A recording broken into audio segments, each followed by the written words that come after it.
Have you ever found yourself sitting at your desk on a Thursday night, just staring at a single meticulously parsed Greek verb? Oh, man. The classic Thursday night exegetical panic. It is. It really is. And it's this very specific, deeply isolating type of terror that, honestly, every seminary student and pastor knows intimately. Oh, absolutely. You feel completely alone. You're sitting there in your study, your coffee has gone completely cold, your Koine Greek New Testament is open, your lexicon is open, maybe you've got 3 different ridiculously heavy commentaries stacked perilously on your desk. He's right on the edge, yeah. Right on the edge. And you have this one little aorist active indicative verb pinned to the metaphorical board. Like, you know absolutely everything about this one word in isolation. Right, you've memorized its tense, its voice, its mood, its root stem. Exactly. You probably even know its hysterical usage in 5th century Athens from some classical dictionary, but you have absolutely no idea how it connects to the sentence before it, or the sentence after it, for that matter. Let alone how to construct a 45-minute exposition out of it. Right. An exposition that actually honors the biblical author's overarching flow of thought. Because, you are so lost in the microscopic bark of the trees that the forest has just completely vanished. And that isolation, that hyperfixation on the word, is exactly where so many of us get stuck. It doesn't matter if you are an MDiv student sweating over a final translation paper, or, a pastor prepping for a Sunday morning congregation, or even a scholar writing a technical commentary. We all do it. We do, because from day one of our Greek syntax classes, we are taught to dissect the text at the most microscopic level imaginable. The morpheme. Right, the morpheme, the lexical root, the isolated phrase. But text, by its very linguistic definition, is not just a pile of isolated words dumped onto a page. No, it's a network. Exactly. A text is a living, breathing, intricately woven network of relationships. And that brings us to our mission for this deep dive today. Yeah, we really want to offer you, the listener, a way out of that Thursday night panic. We are moving decisively past mere word-level parsing, and we're stepping into the highly revealing, sometimes mind-bending world of advanced discourse analysis. Which is where the real fun begins. It really is.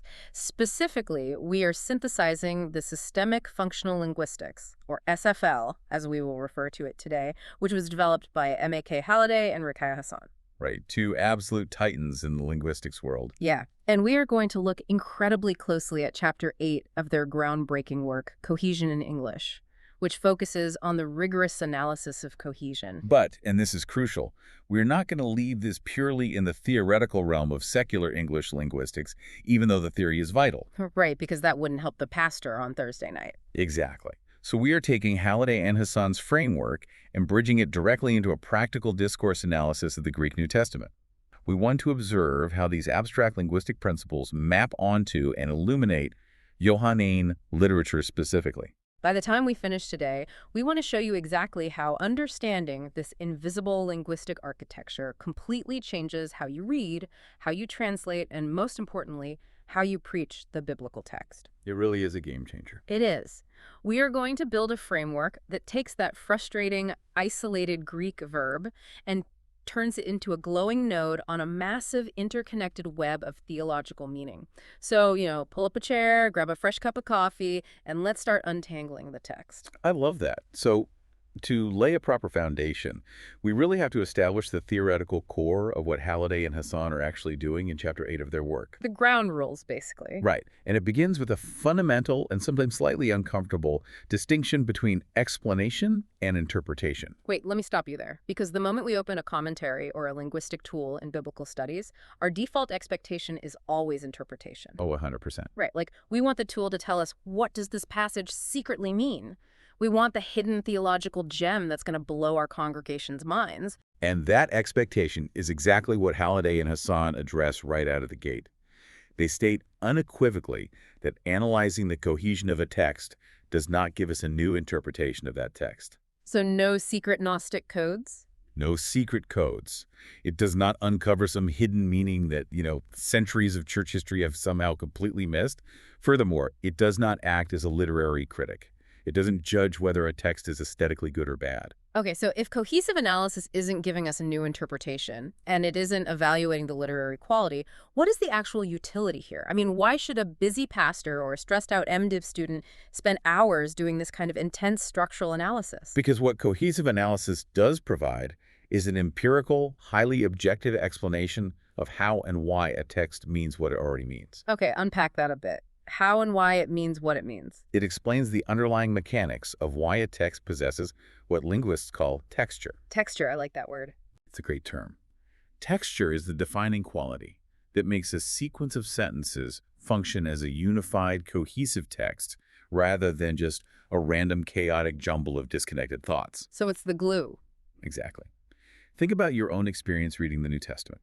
When you read a passage and you just feel intuitively that it is incredibly tight, logically rigorous, and driving inevitably toward a specific theological point-cohesive analysis allows you to pop the hood and explain the exact linguistic gears and levers that create that feeling. So to use an analogy, it's kind of the difference between eating an incredible meal and saying, wow, this is delicious, versus being the master chef who can point to the exact chemical reaction between the acid, the fat, and the heat that forces the human palate to experience it as delicious. Oh, that is a perfect way to frame it, yes. We are moving from being merely the consumer of the text to becoming the structural engineer of the text. I love that. Cohesive analysis explains the nature of conversational inferences. It reveals the objective linguistic means through which cultural presuppositions are basically embedded into a sentence. Right. It tells you mathematically why you think a specific verse is ambiguous, or why you feel a paragraph is deeply unified. It moves exegesis from a subjective gut feeling to an objective, measurable mapping. Okay, so let's get into the mapping. The fundamental building block of this entire analytical system, the very atom of Halliday and Hasan's linguistic universe, is something they call the tie, a cohesive tie. Yes, and a tie is, at its absolute core, a relational concept. It cannot exist in isolation. Right. It always requires two distinct elements to exist. You have the presupposing element, and you have the presupposed element. Okay, let's visualize this. I always picture a cohesive tie like a grappling hook. Ooh, okay. Go with this. So imagine you are standing on one side of a wide, treacherous canyon. You, standing there, represent the presupposing element. You're holding a grappling hook attached to a rope. But standing by yourself, just holding a hook in the air, accomplishes literally nothing. You're just a guy with a rope. Exactly. You have no stability. You have no meaning on your own. You have to physically throw that hook across the canyon and latch onto a sturdy, immovable rock on the other side. That rock is the presupposed element. I see where you're going. And the taut rope connecting you to the rock, that tension in the air, that is the tie itself. The tie is the relationship between the two elements. That analogy highlights the asymmetrical nature of human language perfectly, because the relationship is highly directional. Right. The guy needs the rock. Exactly. The presupposing element, the person holding the hook, absolutely needs the presupposed element to have any semantic stability. Without the rock, the hook just falls into the abyss. You fall in the canyon. But the presupposed element, the rock on the other side, is perfectly fine on its own. It existed before the hook was thrown, and it doesn't need the hook to maintain its identity as a rock. The rock doesn't care about the grappling hook. It's just a rock. But the grappling hook is totally useless without the rock to anchor it. And understanding that asymmetry brings us to the directionality of the tie. How exactly is the author throwing this linguistic grappling hook? Okay, let's break that down. Halliday and Hasan outline two primary directions for cohesive ties.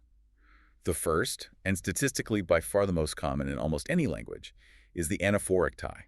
Anaphoric, meaning it points backward in the text. Yes, in an anaphoric tie, the presupposed element precedes the presupposing item. The rock is behind you. Right. You've already passed it. It has already been established in the narrative. This represents the natural default pattern of human communication and cognition. We build new information upon what has already been established. Give me a really simple example of that. Take the simplest biblical example. Jesus wept. He was sad. Okay, so in that sentence, the pronoun he is the presupposing element. It's throwing the grappling hook backward over its shoulder to latch on to the proper noun Jesus, which is the presupposed element in the prior sentence. Exactly. It's extremely straightforward.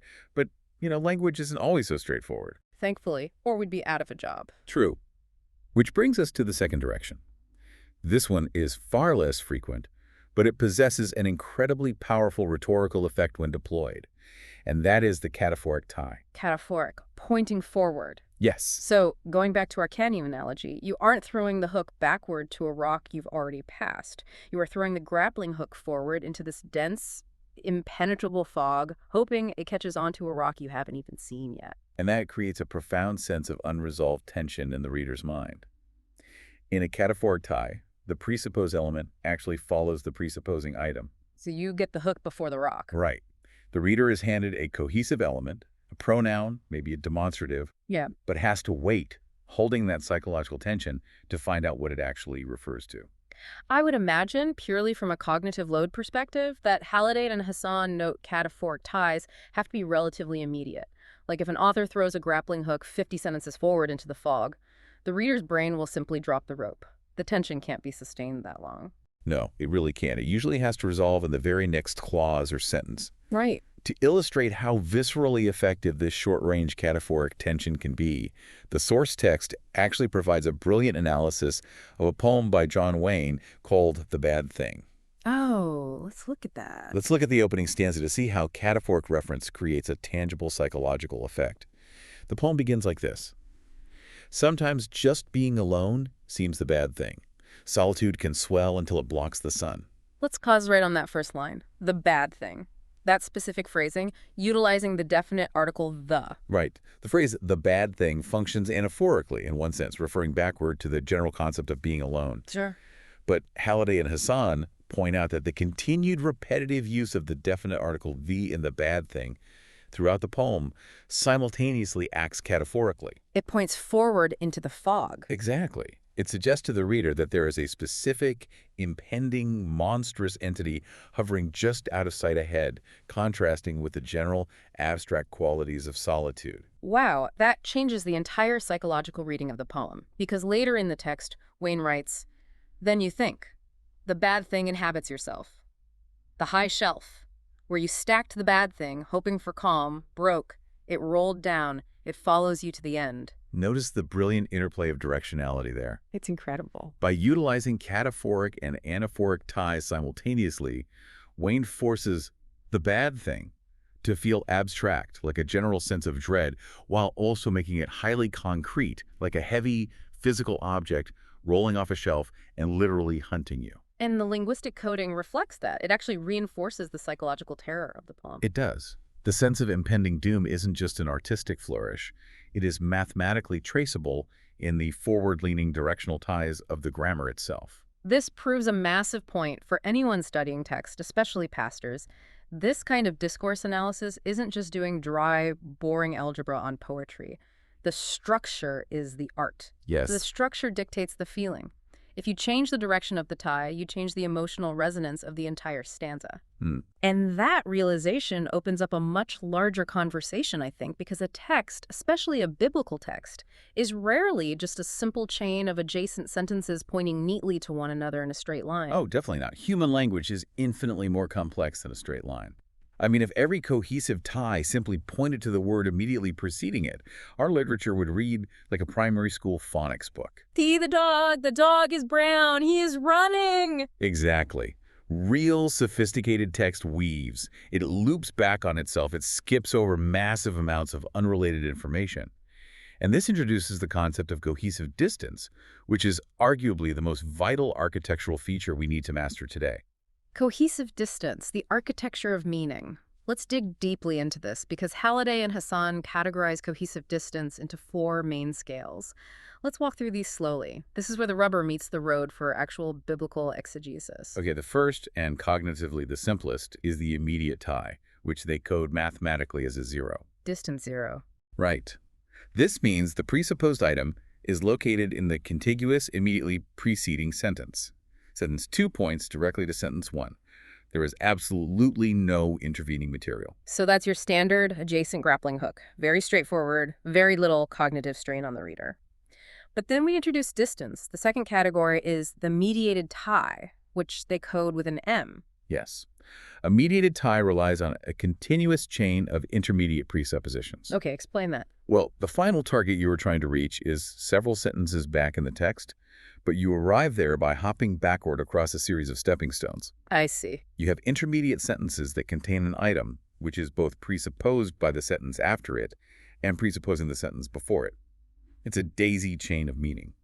I find the best way to conceptualize the mediated tie is by thinking of nested Russian dolls. Oh, that's good. So you open the outermost doll, let's say it's a pronoun in your current sentence, and inside you find another doll, which is another pronoun in the previous sentence. Right. Doesn't give you the answer yet. Exactly. You have to keep opening them, tracing the cohesive chain backward, sentence by sentence, until you finally reach the solid innermost doll, the original noun or referent.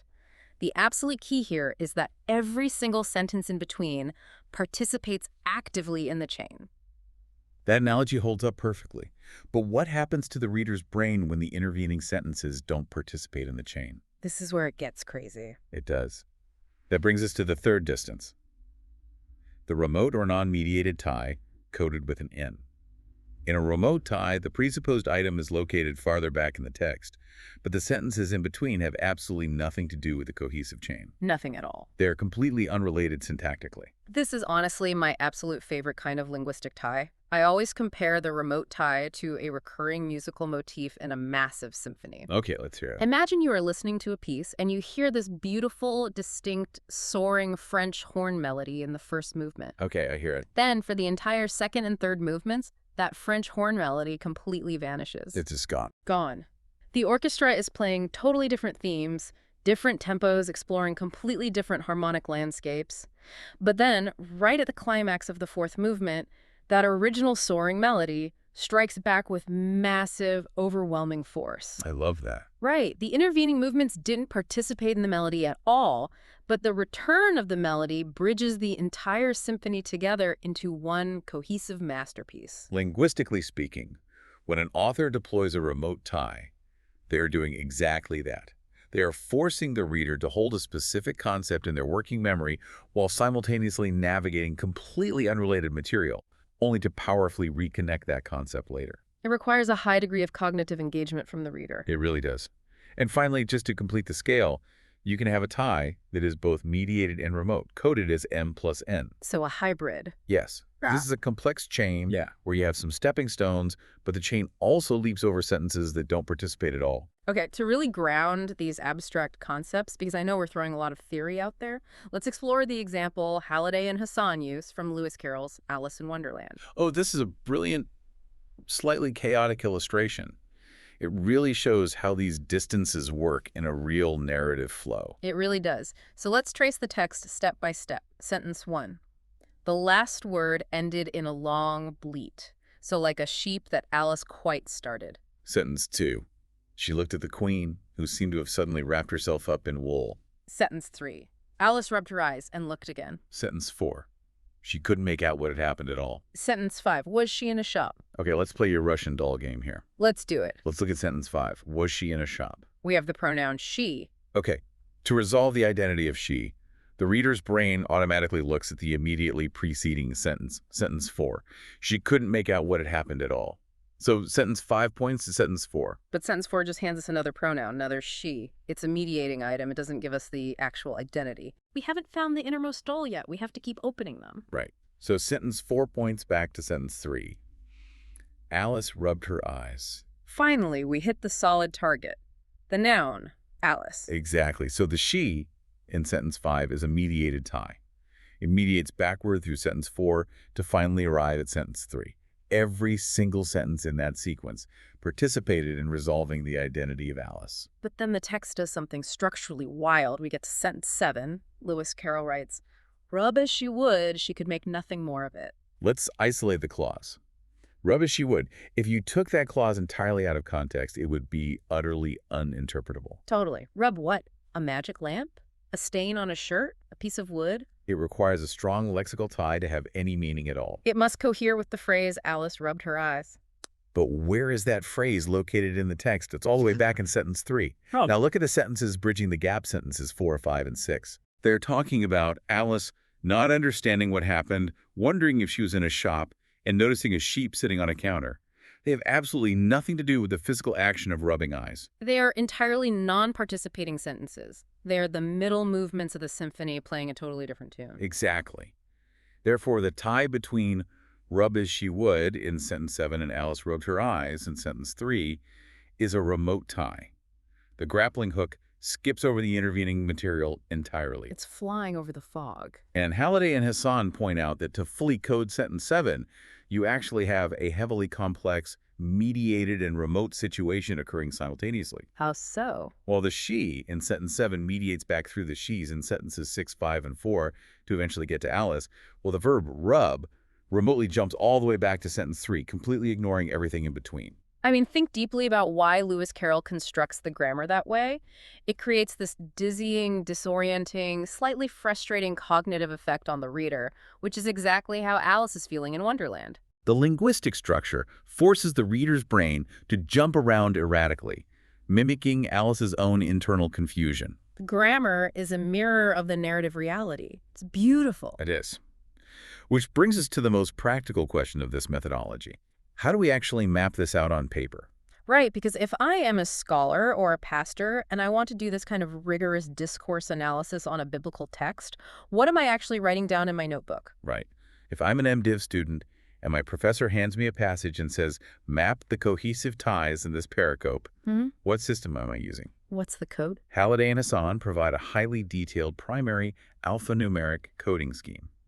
It's explicitly designed to show varying degrees of what they term delicacy. Delicacy. It sounds a bit, well, pretentious, but it just means the level of granular detail, correct? The zoom level of the microscope. Precisely. The primary classes of cohesion are denoted by capital letters, and the specific subcategories are denoted by numbers. There are 5 main classes. Let's run through them, and as we do, I want you to try to imagine how these function in the Greek text you study every week. Let's do it. Class number 1, R.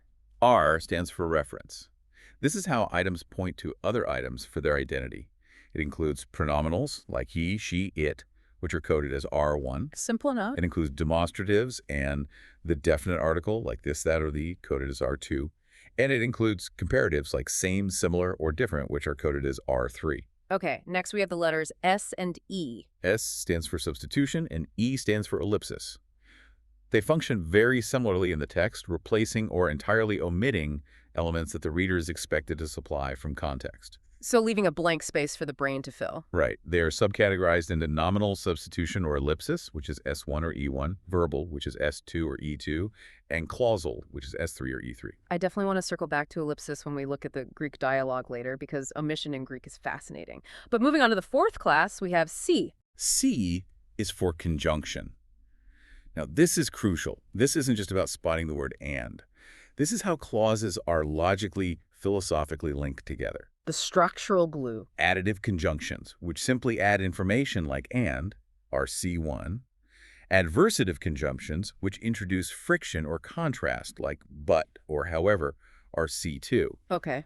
Causal conjunctions, providing the reason like therefore or because, are C3. Temporal conjunctions, showing sequence in time like then or next, are C4. And continuatives are C5. Let me stop you on the conjunctions for a second, because I think we often gloss over these in exegesis as just boring structural glue. But the cognitive load of these different codes is wildly different, isn't it? Oh, drastically different. If a biblical author uses a C1 additive tie, and this happened, the reader just glides along. Right, there's no friction. But the moment the author uses a C2 adversative tie, but it creates immediate cognitive friction. It forces the brain to halt, evaluate the previous statement, and prepare for a total subversion of expectations. Exactly. So mapping the difference between C1 and C2 in, say, an epistle reveals the entire rhetorical strategy of the argument. That is exactly why the coding matters. It visualizes the friction. And finally, we arrive at the 5th and largest class, L. The big one. L stands for lexical cohesion. This is cohesion achieved entirely through vocabulary choices. If you just repeat the exact same word, that's the same item, coded as L1. Okay. If you use a synonym, it's L2. A superordinate term like saying vehicle instead of car is L3. A general item is L4. And a collocational link words that naturally co-occur in the same semantic domain, like boy and girl or laugh and joke, is L5. And the numbers can get even more delicate than that, right? I mean, you mentioned subcategories 1 through 5, but the source notes cross categories using numbers 6 through 9 to show exactly how a word is functioning grammatically within that specific tie. Right, it gets very granular. So you might see a code like L1.6 or R21.6. I have to admit, when I first saw codes like R21.6, my eyes glazed over. It looks like a Dewey Decimal System for grammar. It can absolutely be intimidating at first glance. But to see how revealing this dense coding can be, let's look at the excerpt from W.B. Yeats's autobiography, provided in the source material. Okay, let's look at Yeats. It's a master class in lexical cohesion, specifically demonstrating how the single word smell can be manipulated across a massive textual distance. Now, this is where I am going to push back pretty hard. Oh, right on. Because when you read W.B. Yeats, it is pure evocative poetry. It is meant to be felt in the soul. When you sit down and say, we are going to assign L1.8 and L1.9 alphanumeric codes to Yeats's childhood memories, I just have to ask, doesn't this level of algorithmic coding kill the art of the text? I hear that all the time. It feels like we are doing advanced algebra on poetry. We're taking a beautiful living butterfly and pinning it to a corkboard just to measure its wingspan. Don't we lose the magic? That is the most common critique when someone first encounters SFL, and it's a completely understandable reaction. It feels clinical. It does feel clinical, but I would argue the exact opposite is true. The mathematical density doesn't kill the art. It actually reveals the objective structural basis for why we feel the art so deeply in our souls. Okay, prove it to me. The coding is simply making the invisible architecture visible. Let's look closely at the Yeats text. He's recounting a vivid childhood memory of smelling incense. He writes, "One day, when alone in a third-class carriage, I smelt incense." Beautiful. He then launches into a massive, meandering paragraph describing esoteric philosophies, Madame Blavatsky, and thought-created images. It's a total philosophical tangent. It feels like he completely forgot about the train carriage and the incense. He spends exactly 59 sentences in this philosophical wandering. 59 sentences. Wow. And then, way down in the text, he writes, "Was there an impassable barrier between those scratches and the trampled fields of rice? It would seem so, and yet all was uncertainty. What fixed law would our experiments leave to our imagination?" But mixed into that deep philosophical tangent, he subtly brings back the root word smell. Right, he asks. If a thought could affect the sense of smell, why not the sense of touch? Now, look at how Halliday and Hasan's system codes this. The very first time he mentions smelt incense at the beginning, it functions as an L1.9 tie, reaching way back to the very beginning of the narrative to establish the sensory baseline. Okay. But when he says sense of smell, 59 sentences later, it is coded as L1.8. It is referencing the specific present memory he just described, but also contrasting it with the physical sense of touch. So the reader's brain has to hold the concept of smell completely dormant for 59 sentences, wading through complex discussions of Madame Blavatsky, and then suddenly reactivate it. Yes, and the coding scheme captures that referential shift perfectly. It shows how Yeats uses the exact same lexical item smell to simultaneously anchor the reader in a visceral, physical childhood memory while propelling them forward into a high-level metaphysical argument. I see it now. The algebra proves why the poetry is so effective. It proves that the text is unbelievably tight and cohesive, even when it feels to the reader like it's just wandering aimlessly. Okay, you've convinced me. I admit it. The coding proves the intuition. It gives you the structural, empirical proof for the aesthetic feeling. If I feel a text is profound, the coding shows me how the author built that profundity. Exactly. And that brings us to the moment I've been waiting for all episode. Because everything we've talked about so far, Halliday, Hasan, Alice in Wonderland, W.B. Yeats, is entirely based on English linguistics. Right. But our audience is here to talk about the Greek New Testament. How does this systemic functional linguistics framework, which was built for English, bridge into the highly inflected world of Koine Greek? It bridges beautifully, actually, but it does require a deep understanding of how Greek functions differently than English. The source document on discourse analysis in the Greek New Testament highlights that Johannine literature, the Gospel of John and the Epistles of John, is exceptionally well-suited for Halliday and Hasan's framework. Why John specifically? What is it about John's Greek syntax that makes it such a prime candidate for this kind of mapping? It comes down to John's highly paratactic style, combined with the inflected nature of Greek itself. Okay, let's break that down for anyone who hasn't translated Greek in a while. Paratactic means John tends to string independent clauses together side by side, usually just linking them with simple conjunctions like kai, meaning and. Yes, very flat structure. Right, he doesn't use massive, complex, heavily subordinated sentences like the Apostle Paul does. I mean, Paul will write a single breathless sentence that lasts for an entire chapter, subordinating everything with in order that, because of, and endless participial phrases. Paul is a nightmare to map sometimes. He really is, but John just says this happened and this happened and this happened. Right. And because John's syntax is relatively simple, flat, and repetitive on the surface, he has to rely heavily on other cohesive devices to build his incredibly deep theological arguments. He can't use complex syntax to show relationships, so he uses deliberate lexical repetition and pronounced pronominal and demonstrative reference. He weaves his towering theology through cohesive ties rather than syntactical subordination. So to track John's theology, you have to track his ties. I must. If you just parse the verbs in John, you get absolutely nowhere. Nowhere at all. Let's look at case study 1 from the source document, the famous prologue of John, John 1.122. Okay, let me read the Greek here, utilizing standard Erasmian pronunciation for our academic audience. Anars aites einha enho lo achkos, emor otes anian kaida oss einho o achkos. One of the most majestic openings in all of literature. Truly. And that is sentence 1. Sentence 2. Otas einon arte proston theon. Now let's analyze sentence 2 using our SFL framework. Okay. Hotos einon arche proston theon. This one was in the beginning with God. Okay. The absolute key word here structurally is the demonstrative pronoun hopos in this one. I am looking at the alphanumeric coding, and I have to admit, translating this English system to Greek makes me stumble a bit. How exactly do we code hotos? It functions as a demonstrative reference head. In the alphanumeric scheme, it is coded as R21.6. Let's break that down. R stands for reference. 2 indicates it is a demonstrative reference as opposed to a personal pronoun. The subsequent numbers indicate its specific grammatical function as the head of the phrase. Got it. Now the vital question. What does hotos presuppose? Where is the grappling hook latching? Well, it's latching on to hello hgos, the word, from the very end of sentence 1. Exactly. And because it points directly to the adjacent contiguous preceding sentence, what is the cohesive distance? It is an immediate tie. The distance equals 0. There are no intervening sentences at all. Right. But John doesn't stop with just the demonstrative pronoun. He also reuses exact lexical phrases. He repeats an RCHA in the beginning and pros to the on with God. Both of those phrases occurred verbatim in sentence 1, so these are lexical ties, same item, coded as L1.6. And again, they point to the immediately preceding sentence, so they're also immediate distance 0 ties. They are. I want to push on this a little, because a skeptical pastor might say, okay, great, you've proved that John repeats himself. I could see that in my English translation.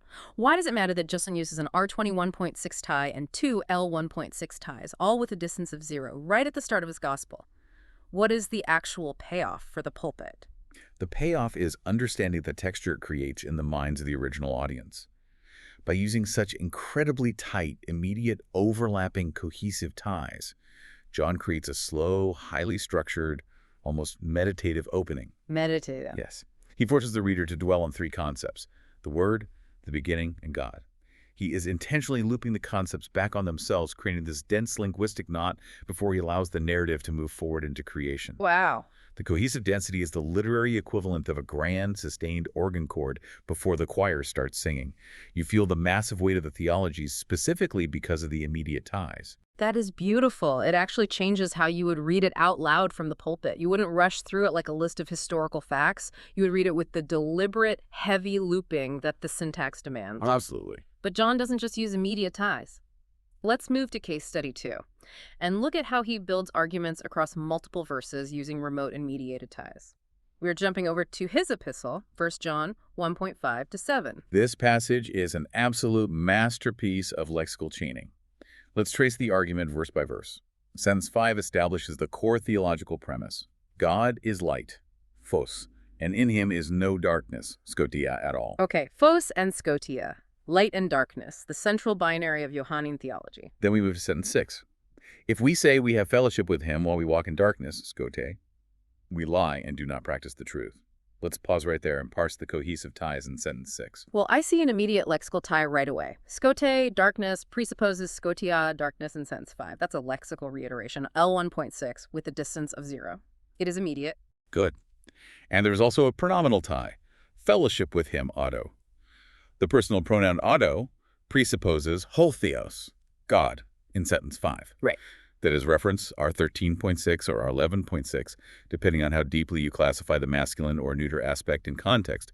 But again, the distance is 0, immediate. So verse 6 is tightly immediately bound to verse 5, no surprises there. But then we hit verse 7, and this is where John does something structurally brilliant. He really does. Verse 7 says, "But if we walk in the light, photi, as he is in the light, we have fellowship with one another." Let's focus on that word photi, light. It is a lexical reiteration coded L1.6. What does it presuppose? Where is the grappling hook aiming? It presupposes phos, light, from verse 5. Boy, let's look at the structure. Verse 6 does not contain the word phos. Verse 6 is entirely about darkness, walking in darkness, and lying. All right. It is a completely non-participating sentence regarding the lexical item of light. Exactly. Therefore, the cohesive distance between photi in verse 7 and photes in verse 5 is not immediate. It is a remote tie coded as N1 because it successfully skips over one completely non-participating sentence. I love this so much.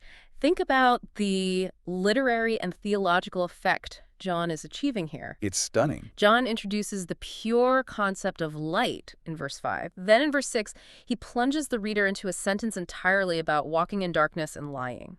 He forces you to hold the concept of light dormant in your working memory while you literally wade through the syntactical darkness of verse 6. Yes. And then in verse 7, the light suddenly bursts back into the text. It literally skips over the darkness to reconnect with its source. If we pull back and connect this to the bigger picture, it perfectly mirrors John's entire theology. John's theology is that light interrupts darkness. Yes. The darkness cannot overcome it. The darkness cannot contain it. And here, in the very grammar of his letter, the word light physically leaps over the sentence about darkness to establish its cohesive dominance. The theology is embedded deeply in the cohesive distance. That will preach. I mean, you don't even need to add external sermon illustrations about flashlights or the sun. The grammar is the illustration. It is a remote tie of grace. A remote tie of grace. I like that. But let me add a layer of complexity here, because we are talking to scholars. What happens when textual ambiguity creeps in? What if there is a participle in verse 6 that vaguely hints at light without using the exact word phos? Does that ruin the remote tie? That is where the rigor of the analyst comes in. Scholars frequently debate whether a tie is mediated or remote based on how broadly they define a lexical collocation, which is that L5 code. If you argue that a participle in the intervening sentence belongs to the semantic domain of light, you might code it as a mediated tie, M. But if you are strict about exact lexical repetition, L1, it remains remote, N. So there's room for debate. Yes, but the beauty of this system is that it gives you a common vocabulary to have that exact debate. It forces you to defend your interpretation using structural data, not just vague gut feelings. That is incredibly helpful. Now, discourse analysis isn't only about tracing the words that are physically present on the page. Sometimes the most powerful, cohesive device an author can use is what is intentionally missing. Right. This brings us to case study 3 and the concept of ellipsis in conversational discourse. The grammar of silence is a fascinating area of linguistics, particularly in highly inflected languages like Greek, where the subject is often baked right into the verb. How do you code what isn't there? Let's look at the dialogue in John 1.1921, where the priests and Levites are interrogating John the Baptist. The rapid back-and-forth dialogue here is incredibly revealing of character. The priests ask John the Baptist, "Sue Eli S.A., are you Elijah?" And John the Baptist gives a characteristically blunt, almost aggressive answer. He doesn't give a long, flowing speech defending his ministry. He just says, "Okay, me, I am not." Now, let's analyze me. I am not is not a complete, logically whole thought on its own. It requires the context of the question to make any sense. In SFL terms, this is coded as a total propositional clausal ellipsis. The specific alphanumeric code is E31.1. E for ellipsis, 3 for clausal, and the remaining number specifying that the entire proposition has been omitted. Correct. The presupposed element, the specific linguistic data that has been deliberately deleted by John the Baptist, is the predicate noun Elias, Elijah, from the previous sentence. Right. The full unspoken sentence in John's mind is, I am not Elijah. And the cohesive distance here is immediate, Zero, right? Because it relies on the very last thing spoken. Yes, and this is highly characteristic of conversational discourse in any language. In rapid dialogue, speakers rely heavily on immediate clausal ellipsis to maintain a fast pace. You don't repeat the entire syntactical structure of the interrogator's question, you assume it. Otherwise, we talk so slowly. Exactly. The answer entirely relies on the structural architecture of the preceding question to have any semantic meaning whatsoever. But let's look at how this functions specifically in Greek, because Greek inflection changes the game. In English, I have to say, I am not. I need the pronoun I. Right. In Greek, I am E already contains the I. So John the Baptist is using the absolute minimum number of syllables possible to communicate. It tells us something profound about his tone. He isn't pontificating. He is giving clipped, elliptical, immediate responses. He is shutting down the interrogation as fast as it happened. Exactly. The massive use of ellipsis shows his refusal to engage on their terms. Consider the contrast. The Pharisees are throwing all these weighty titles at him: Christ, Elijah, the prophet. They are trying to build complex theological sentences around him. That he just keeps deleting their nouns using clausal ellipsis. Just striking them from the rest. The lack of lexical repetition and the heavy reliance on ellipsis paints a vivid picture of a man who is actively, structurally deflecting attention away from himself, which again aligns perfectly with his stated theological role as a mere witness to the light, not the main event. Okay, this is all deeply fascinating. We have covered Russian dolls, musical motifs, the remote ties of light leaping over darkness, and the aggressive elliptical silence of John the Baptist. But let's bring it all back to that pastor sitting in their study on Thursday night. Right, the guy with the cold coffee. Let's ask the most important question in seminary. So, what does this all mean? What is the practical payoff for the pulpit and the commentary? The massive payoff is that quantifying cohesive density allows scholars and pastors to scientifically contrast different types of biblical writing, which should completely dictate how you outline and preach them. Okay. For instance, you can structurally contrast narrative seed with theological argumentation. Wait, let me piece that together. What do you mean by contrasting a narrative engine versus an epistolary anchor? Let's look at the data. If you do a rigorous cohesive analysis of the Gospel of John, particularly the action sequences, you will find a massive density of temporal conjunctions, coded as C4 words like then, after this, next. Yep. You will also find a high density of pronominals, R1, he, they. This specific combination of C4 and R1 creates what we can call a fast-paced narrative engine. The text is literally designed to pull the reader forward through time and action. So if I am a pastor preaching the Gospel of John, my sermon should probably have narrative momentum. I shouldn't get bogged down in a static, three-point systematic theology lecture because the text's actual linguistic architecture is built for forward motion. Precisely. The structure of your sermon should mirror the structure of the text, but contrast that narrative engine with 1 John. Okay, the epistle. If you analyze the epistle of 1 John, the temporal conjunctions, the C4s, almost entirely disappear. Instead, you find a massive high density of lexical repetition, L1, comparative reference R3, and conditional conjunction C35 if we say, if we walk. Ah, the epistolary anchor. Yes. 1 John doesn't pull you forward through a sequence of events in time. It spirals. It anchors you to key concepts like light, love, and truth, and it circles around them, tightening the theological argument with every loop. The cohesive density creates a spiraling, tight argumentation. So your sermon on 1 John should be theological, contemplative, and iterative, because that is exactly how the text is built. This completely changes the way we approach sermon outlining. It should. Instead of building a three-point sermon around 3 random Greek verbs you parsed because they sounded cool, or let's be honest, fit your preconceived theological agenda, a pastor can build their outline by tracing Halliday and Hasan's remote ties, those N ties. I would argue strongly that they must do it that way if they want to be truly faithful to the author's intent. So let's play this out. Let's say you were preaching 1 John 1. You don't just pick 3 verbs. You sit down and you trace the remote ties of major nouns like phos, light, zoe, life, and agahp, love. Exactly. You see where they first appear, you trace where they disappear into the background as remote ties, and you highlight where they crouch back into the text. Those remote ties act as the structural, weight-bearing pillars across the entire chapter. Your sermon points simply become the nodes of the cohesive chain. You are preaching the author's actual emphasis because the cohesiveness is the emphasis. And beyond just outlining, This framework fiercely protects you from embarrassing and sometimes dangerous exegetical fallacies. Oh, please give us an example. We all want to avoid those on Sunday morning. Consider the immense danger of misreading a mediated chain, the nested Russian dolls we discussed earlier. Very often, a pastor or a student will see a pronoun in a verse and instantly attribute it to the nearest available noun in the preceding sentence, assuming it is an immediate tie, distance zero. Sure, we just grab the closest rock. Right. But if that pronoun is actually part of a long mediated chain, the nearest noun might just be a non-participating sentence in a remote tie, or it might be another pronoun in a chain that started a whole paragraph ago.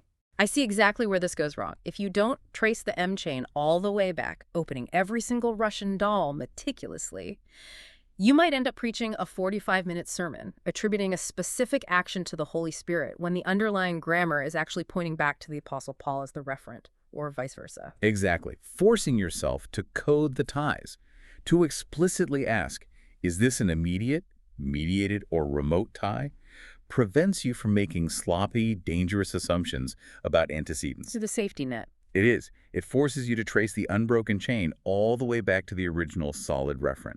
It keeps your exegesis firmly grounded in the empirical reality of the text rather than your theological imagination. This framework completely shifts our entire perspective on biblical studies. I mean, it cures the Thursday night panic because it gives you a totally different, vastly more expansive way to look at the page. You aren't just staring at a word in isolation anymore, hoping it will magically give you a sermon. You are looking at a dynamic, interconnected system. You are seeing the matrix of the text. We have to stop treating the Greek text like a dead butterfly pinned to a corkboard. We parse it, we categorize the wings, we label the thorax, we define the roots, and we arrogantly think we understand the creature. But a pinned butterfly cannot fly. It can't. When we apply discourse analysis, when we rigorously look for cohesive ties, we are taking the pins out. We are reading the text as a living, breathing artifact of meaning. Every single word, every pronoun, every omitted verb, every conjunction is tethered tightly to the words around it by invisible, measurable threads of theology. The words are not isolated specimens waiting for a dictionary definition. They are active nodes in a massive network. And Halliday and Hasan have given us the precise empirical tools to see the network in all its glory. So we want to leave you with a final challenge today. The next time you open your Greek New Testament, the next time you are sitting there with your cold coffee trying desperately to figure out what a passage means for your congregation or your paper, don't just look for the verb. Look for the ropes. Look for the ropes. Look for the grappling hooks flying across the canyon. Trace the ties, measure the distances, map the friction of the conjunctions, and discover the invisible, beautiful architecture that is holding the passage and your next sermon together. It will radically change the way you read, and it will undeniably change the way you preach. Until next time, keep diving deep.